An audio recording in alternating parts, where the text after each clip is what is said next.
Ronna McDaniel might be the worst leader of the Republican Party that I have ever seen in my lifetime. According to the latest financial disclosures of both the Republican Party and the Democratic Party, the RNC and the DNC, the Republican Party has $10 million cash on hand, but a little over $2 million in debt, meaning that they really only have about $7.6 million available. The Republican Party has $7.5 million heading into an election year where they're fighting to take back the Senate. They're fighting to retain control of the House. And of course, they're fighting to take back the White House. And they've got $7.5 million because Ronna McDaniel is so stinking bad at her job. By comparison, the Democratic Party has a little over $20 million, but about $280,000 worth of debts. So subtract that, and they still have nearly 3 times as much money as the Republican Party as we head into the election year. So the Democrats are looking good. Democrats are raising money. Plus, they have the power of the incumbency in the White House, and the Republicans are over here fighting in the House, pushing an impeachment that even the public says is purely politically motivated. They got Donald Trump, who's likely going to be a convicted felon by the time the voting comes around next year, and they can't raise money because the RNC is admitting we have no small dollar donors left. All we have is corporate money. But what are the corporate money doing right now, folks? Well, they're not happy that Donald Trump is going to be the nominee, so they've been sitting on all their cash because they don't want to give it to the Republicans if Trump's going to be the guy. Now, this is going to change, right? Those corporations, the billionaires, millionaires that aren't giving money right now, when all is said and done, even if it's Donald Trump, they're going to start giving money because they love tax breaks more than they hate Donald Trump.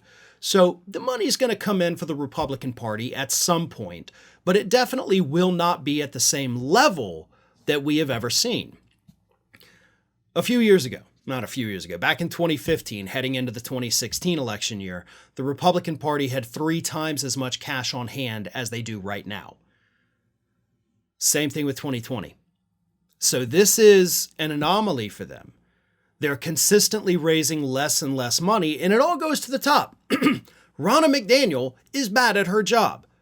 Not to mention the fact that she is now implicated in Donald Trump's criminal scheme to overturn the 2020 election results, the phone call in Michigan. She was on that call with Trump, telling canvassers to not certify the election results, promising to get them lawyers. She could be facing, according to Michigan Secretary of State, criminal charges.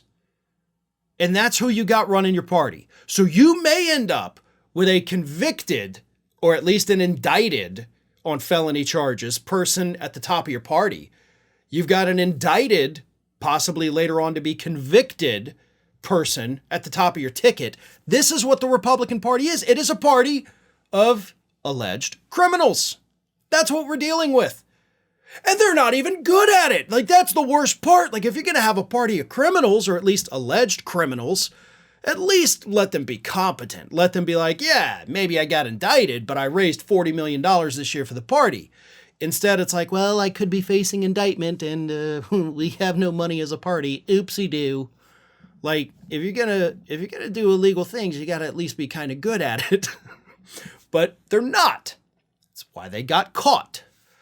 So it is what it is. And keep in mind, the Republican Party had the opportunity earlier this year to oust Ronna McDaniel, but her closest competitor was actually Mike Lindell from MyPillow. So, of course, like, you look at those two options and you're like, hey, Ronna's, I guess, not that bad. She's not as bad as the pillow guy, but she's still really bad. So it is what it is. You get what you deserve. And the Republican Party deserves every single second of the misfortune that Ronna McDaniel has brought upon them. Ring of Fire has fresh content 7 days a week, so if you want to be reminded about it, don't forget to subscribe to the channel, hit the little bell to be notified every time a new video goes up.